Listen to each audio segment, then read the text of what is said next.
स्वागत है आपका एक और महत्वपूर्ण वीडियो में। यदि आप TGT, PGT, BPSC, NET, UPHSC इन परीक्षाओं की तैयारी कर रहे हैं तो यह वीडियो आपके लिए बहुत महत्वपूर्ण है। यदि आप चैनल पर नए हैं तो आप इसको सब्सक्राइब कर लें। तो चलिए शुरू करते हैं आज की वीडियो। पहला सवाल कह रहा है कि मुक्तिबोध की रचना है। आपको ये बताना है कि इनमें से कौन सी रचना जो है वो मुक्तिबोध की है। ये आपको बतानी है मुक्तिबोध की रचना। ए अजय की डायरी, बी एक साहित्यिक की डायरी, सी प्रवास की डायरी और डी सैलानी की डायरी। तो आपको ये बताना है कि इसमें मुक्तिबोध की रचना कौन सी है। विकल्प ए अजय की डायरी, विकल्प बी एक साहित्यिक की डायरी, विकल्प सी प्रवास की डायरी और डी सैलानी की डायरी। तो आपको बताना है कि मुक्तिबोध की रचना इनमें से कौन है। तो मुक्तिबोध की रचना जो है वो विकल्प बी सही होगा। एक साहित्यिक की डायरी जो है ये मुक्तिबोध की रचना है। अजय की डायरी देवराज की है। प्रवास की डायरी जो है वो हरिवंश राय बच्चन की है और सैलानी की डायरी जो है वो राजेंद्र अवस्थी की है।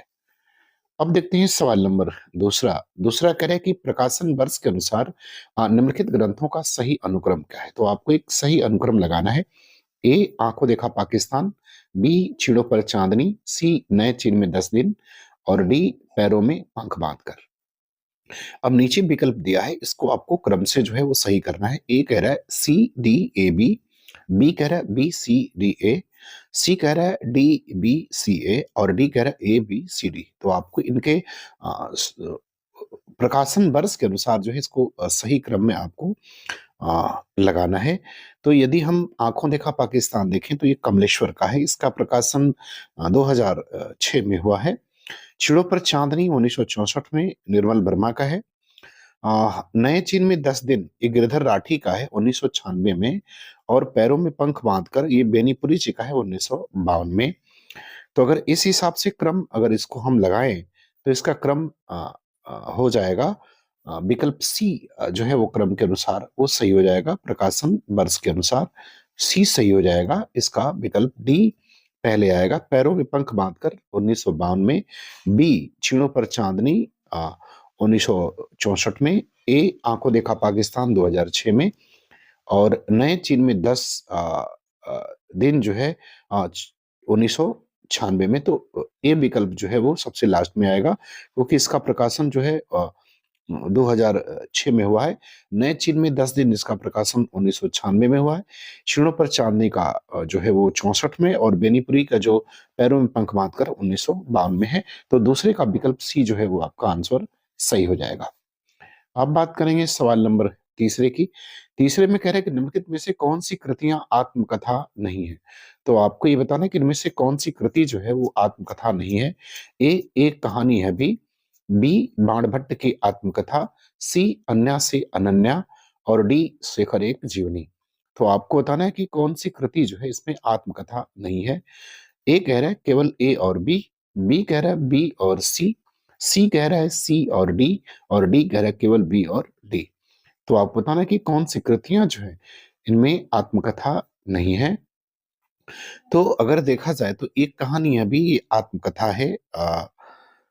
ये आत्मकथा है मन्नू भंडारी की। बाणभट्ट की आत्मकथा ये उपन्यास है हजारी प्रसाद द्विवेदी का। अन्या से अनन्या ये मैत्री पुष्पा का है।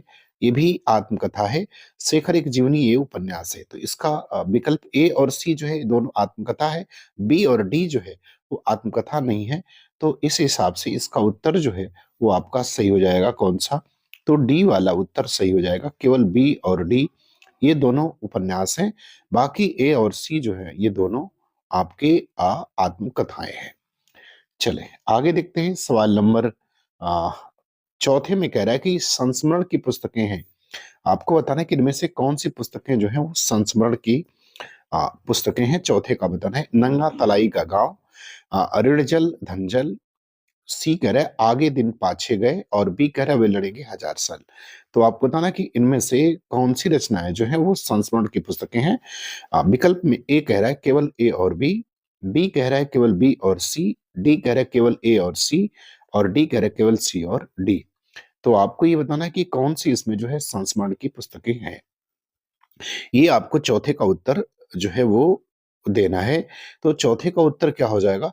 तो चौथे का उत्तर हो जाएगा ए और सी हो जाएगा। विकल्प नंबर सी जो है आपका क्या होगा इसमें सही हो जाएगा। केवल ए और सी ये दोनों संस्मरण है। नंगा तलाई का गांव ये आपका विश्वनाथ त्रिपाठी का है, और आए दिन पाछे गए ये आपका जो है वो काशीनाथ सिंह का है।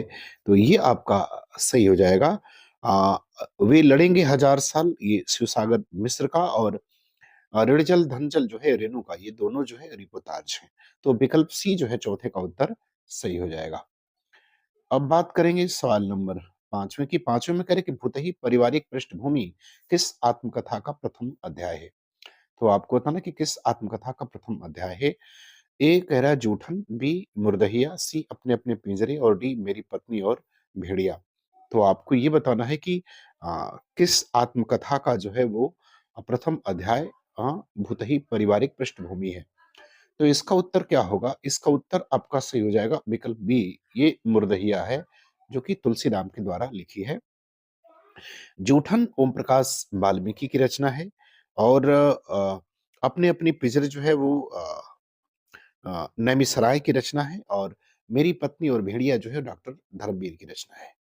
अब देखते हैं सवाल नंबर छठवां। सवाल नंबर छठवां कह रहा है कि आवारा मसीहा में शरत चंद्र का जन्म कहाँ दर्शाया गया है। आपको ये बताना है कि आवारा मसीहा में शरत चंद्र का जन्म जो है वो कहाँ दर्शाया गया है। ए कह रहे देवानंदपुर, बी भागलपुर, सी बसंतपुर, और डी कृष्णपुर।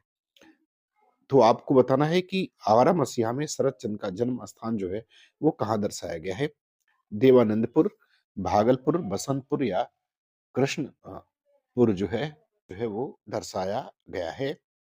तो छठवें का उत्तर क्या होगा? छठवें का उत्तर आपका विकल्प जो है वो ए सही हो जाएगा, देवानंदपुर। तो छठवें का विकल्प ए जो है आपका सही हो जाएगा। अब बात करते हैं सवाल नंबर सातवें की। सातवें सवाल में देखते हैं कह रहा है कि जैसन कहत बाड़ा जोगी, वैसन बढ़त बाड़े रोगी, बड़ सत बड़ ससतिया साहबा राम। उपयुक्त पद किस आत्मकथा से उद्धृत है? तो आपको ये बताना है कि यह किस आत्मकथा से लिया गया है। तो सातवें का उत्तर आपको बताना है कि जैसन कहत बाड़ा जोगी, वैसन बढ़त बाड़े रोगी, बड़ ससतिया साहबा राम। आपको बताना है कि यह किस आत्मकथा से उद्धृत है। ए कह रहा है मृदहिया, बी तिरस्कृत, सी हादसे, और डी आप फुदरी। तो आपको बताना है कि ये जो है वो किससे जो है उद्धृत है। तो सातवें का उत्तर विकल्प ए सही हो जाएगा, ये मुर्दहिया से उद्धृत है। अगर तिरस्कृत की बात करें तो तिरस्कृत जो है वो सूरजपाल चौहान की आत्मकथा है, और हादसे और आप हुदरी दोनों जो है वो रमिका गुप्ता की आत्मकथाएं हैं। अब बात करेंगे सवाल नंबर आठवें की। आठवें में कह रहा है कि हम दोनों एक ही नाव के यात्री थे, यह कथन किसने किसके बारे में कहा है। तो आपको ये बताना है कि ये कथन जो है किसने किसके बारे में कहा है। हम दोनों एक ही नाव के यात्री थे। ए कह रहा है शरतचंद्र ने नीरदा के बारे में, तुलसीराम ने गोकुल भैया के बारे में, सी कह रहा है शिवरानी देवी ने प्रेमचंद के बारे में, और डी कह रहा है कि हरिवंश राय ने श्यामा के बारे में। तो आपको बताना है कि ये कथन जो है किसने किससे कहा है। तो ये कथन जो है शिवरानी देवी ने प्रेमचंद से कहा था। तो विकल्प हमारा सी जो है वो सही हो जाएगा। सवाल नंबर आठवें का उत्तर जो है वो सही हो जाएगा। अब बात करेंगे सवाल नंबर 9 की। 9 में कह रहे हैं कि मैं अब परिधियां लांघ सकती थी, सीमाएं तोड़ सकती थी। दरअसल सीमा में रहना मुझे सदैव कटुता है, इसलिए सीमा को तोड़ने मात्र का आभास ही मुझे अत्यंत अत्यधिक जो है वो सुखकारी लगता है। उपयुक्त कथन जो है वो किस पुस्तक से लिया गया है? आपको ये बताना है। ए कह रहा है जामुन का पेड़, बी आप खुदरी, और सी कह रहा है प्रेमचंद घर में। तो आपको बताना है कि ये कथन जो है वो किस पुस्तक से लिया गया है। जामुन का पेड़, आप फुदरी, माटी की मूर्तें, और प्रेमचंद घर में। तो ये कथन जो है वो आप फुदरी से उद्धृत है, और ये आत्मकथा है रमणिका गुप्ता की। जामुन का पेड़ कृष्णचंद्र का है, प्रेमचंद घर में शिवरानी देवी का, और माटी की मूर्तें जो है वो रामवृक्ष बेनीपुरी की रचना है। अब बात करेंगे सवाल नंबर 10वें की। 10वें में कह रहे हैं कि चंपा पात्र का निम्नलिखित में से किसके जीवन काल में महत्वपूर्ण स्थान रहा है। तो आपको बताना है कि चंपा पात्र का निम्नलिखित में से किसके जीवन काल में महत्वपूर्ण स्थान रहा है। ए शरतचंद, बी हरिवंश राय बच्चन, सी मनु भंडारी, और डी रमणिका गुप्ता। तो आपको बताना है कि चंदा पात्र का निम्नलिखित में से किसके जीवन काल में महत्वपूर्ण स्थान रहा है। तो 10वें का उत्तर क्या हो जाएगा? और 10वें का उत्तर हो जाएगा विकल्प बी हरिवंश राय बच्चन। इनकी आत्मकथा है क्या भूलूं क्या याद करूं, उसमें चंपा जो है वो पात्र है।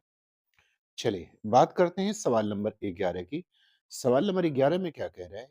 11 में कह रहा है कि अध्यापिका शीला अग्रवाल ने किसके जीवन निर्माण में महत्वपूर्ण भूमिका निभाई है? तो आपको बताना है कि अध्यापिका शीला अग्रवाल ने किसके जीवन निर्माण में सबसे महत्वपूर्ण भूमिका निभाई है? रमणिका गुप्ता, कृष्णचंद्र, मन्नू भंडारी, हरिवंश राय बच्चन। तो आपको 11 नंबर सवाल का उत्तर ये बताना है कि शीला अग्रवाल ने जो अध्यापिका थी किसके जीवन निर्माण में सबसे जो है एक महत्वपूर्ण भूमिका जो है वो अदा की है। तो इसका उत्तर क्या हो जाएगा बच्चों? इसका उत्तर विकल्प सी हो जाएगा, मन्नू भंडारी के जीवन में। तो ये 11 का उत्तर सी होगा। 12 नंबर सवाल क्या कह रहे हैं? कह रहे हैं संस्कृति के 4 अध्याय के अनुसार अकबर के राज्यारोहण तक सरकारी हिसाब किस भाषा में रखा जाता था? तो आपको ये बताना है कि संस्कृति के 4 अध्याय के अनुसार अकबर के राज्यारोहण तक सरकारी हिसाब किस भाषा में रखा जाता था? ए अरबी, बी फारसी, सी उर्दू और डी हिंदी। तो आपको 12वें नंबर सवाल का उत्तर बताना है। तो इसका उत्तर हो जाएगा विकल्प डी हिंदी। तो 12 नंबर सवाल का उत्तर डी हो जाएगा। अब बात सवाल नंबर 13 की। 13 में कह रहा है कि निम्नलिखित में से किस संस्मरण में बिशकोहर नामक गांव के लोगों के जीवन में आने वाले परिवर्तनों की चर्चा की गई है? तो 13 नंबर सवाल का उत्तर आपको बताना है कि निम्नलिखित में से किस संस्मरण में बिस्कोहर नामक गांव के लोगों के जीवन में आने वाले परिवर्तनों की चर्चा जो है वो की गई है? ए नंगा तलाई का गांव, बी जंजीर और दीवारें, सी गुरु जी की खेती बाड़ी और डी युग पुरुष। तो 13 नंबर सवाल का उत्तर आपको ये बताना है कि बिस्कोहर नामक गांव के लोगों के जीवन में आने वाली परिवर्तनों की चर्चा जो है वो किस संस्मरण में की गई है? नंगा तलाई का गांव, जंजीर और दीवारें, सी गुरु जी की खेती बाड़ी और डी युग पुरुष। तो ये आपको 13 का उत्तर जो है वो बताना है। तो 13 का उत्तर सही क्या हो जाएगा? 13 का उत्तर सही हो जाएगा विकल्प ए जो है वो नंगा तलाई का गांव, जिसमें जो है वो बिस्कोहर नामक गांव के लोगों के जीवन में आने वाले परिवर्तनों की जो है वो चर्चा की गई है। विश्वनाथ त्रिपाठी का जो है ये संस्मरण है नंगा तलाई का गांव। चलिए अब बात करते हैं सवाल नंबर 14 की। 14 में क्या कह रहा है? 14 में कह रहा है कि लद्दाख में कोई रेंचो नहीं रहता, किसका यात्रा साहित्य है? आपको बताना है कि लद्दाख में कोई रेंचो नहीं रहता है, इस किसका यात्रा साहित्य है? ए आलोक रंजन, बी ज्ञान रंजन, सी रामजी तिवारी और डी निर्मला जैन। तो आपको बताना है कि लद्दाख में कोई रेंचो नहीं रहता, ये किसका यात्रा साहित्य है? आलोक रंजन का है, ज्ञान रंजन का है, रामजी तिवारी का है या निर्मला जैन का है? तो सवाल नंबर 14 का उत्तर दीजिए। तो 14 का उत्तर हो जाएगा विकल्प सी, रामजी तिवारी का है कि लद्दाख में कोई कोई रेंचो नहीं रहता है। अब हम बात करेंगे सवाल नंबर 15 की। 15 में कह रहा है कि उर्मिला श्रीसकृत बयोमा में बहार किसकी जीवनी है? तो आपको ये बताना है कि उर्मिला श्रीसकृत बयोमा में बहार एक जीवनी विधा की रचना है, लेकिन इसमें किसकी जीवनी लिखी गई है? ए गोविंद मिश्र, बी राधा कृष्ण दास, सी हजारी प्रसाद द्विवेदी और डी मोहन राकेश। तो आपको बताना है कि बयोमा में बहार जो जीवनी है और इसके लेखक उर्मिला श्रीस की कृति है, ये किसके बारे में है? गोविंद मिश्र के, राधा कृष्ण दास, हजारी प्रसाद द्विवेदी या मोहन राकेश। तो 15 का उत्तर आपका विकल्प ए हो जाएगा। ये गोविंद मिश्र की जीवनी लिखी गई है। अब सवाल नंबर 16 में। 16 में कह रहा है कि किसी व्यक्ति विशेष के जीवन वृत्तांत को जीवनी कहते हैं। जीवनी के संबंध में यह परिभाषा किसकी है? तो आपको बताना है कि परिभाषा किसके द्वारा दी गई है? ए रामकुमार वर्मा, बी नामवर सिंह, सी हिंदी साहित्य कोश और डी नंद दुलारे वाजपेयी। तो आपको बताना है कि यह परिभाषा जो है जीवनी के संबंध में किसके द्वारा दी गई है? तो ये परिभाषा जो है वो हिंदी साहित्य कोश के द्वारा दी गई है। तो विकल्प सी जो है इसका आंसर सही हो जाएगा सवाल नंबर 16 का। बात सवाल नंबर 17 की। कह रहा है कि मेरा बचपन मेरा संघर्ष किसकी आत्मकथा है? तो 17 में आपको बताना है कि मेरा बचपन मेरा संघर्ष किसकी आत्मकथा है? ए डॉक्टर धम्मवीर, बी नवेंद्र महर्षि, सी दया पवार और डी भगवान दास। तो आपको बताना है कि मेरा बचपन मेरा संघर्ष जो है वो किसकी आत्मकथा है? धर्मवीर की है, नरेंद्र महर्षि की है, दया पवार की है या भगवान दास की है? तो ये आत्मकथा जो है वो नरेंद्र महर्षि की है, तो विकल्प बी जो है वो आपका सही हो जाएगा। अब सवाल नंबर 18, 18 में कह रहा है कि निम्नलिखित में से किस आत्मकथा में आज़ादी के उत्तरार्ध के दौर के साथ-साथ आपातकाल का भी ज़िक्र हुआ है? तो आपको ये बताना है कि निम्नलिखित में से किस आत्मकथा में आज़ादी के उत्तरार्ध के दौर के साथ-साथ जो है आपातकाल का भी ज़िक्र देखने को मिलता है? ए. आवारा मसीहा, बी. प्रेमचंद घर में, सी. एक कहानी है भी और डी. आप खुदरी। तो आपको बताना है कि किस आत्मकथा में जो है आज़ादी के उत्तरार्ध के साथ-साथ आपातकाल का भी ज़िक्र मिलता है। तो ये आत्मकथा है एक कहानी यह भी मन्नू भंडारी के द्वारा लिखित है। जबकि आप जानते हैं कि आवारा मसीहा जो है वो शरतचंद्र प्रेमचंद आवारा मसीहा शरतचंद्र की जीवनी है, विष्णु प्रभाकर के द्वारा लिखी गई है।